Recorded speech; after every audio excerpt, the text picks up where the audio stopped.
मिरजेत salon दुकान फोडणारा चोरटा जेरबंद, चोरीचा मुद्देमाल जप्त। मिरज शहर पोलिसांची कारवाई, टीव्ही, होम थिएटरसह ट्रिमर मशीन हस्तगत।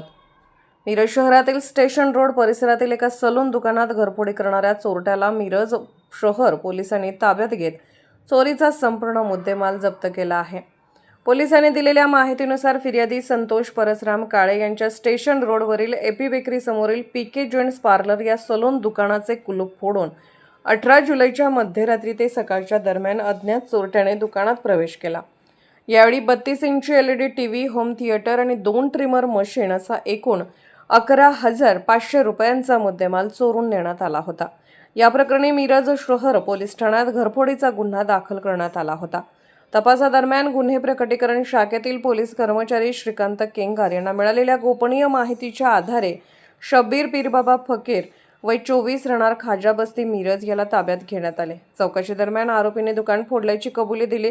त्यानंतर त्याच्या राहत्या घरातून चोरीस गेलेला LED टीव्ही, होम थिएटर आणि ट्रिमर मशीन असा संपूर्ण मुद्देमाल जप्त करण्यात आला। Bureau report SS news Marathi, Miraj.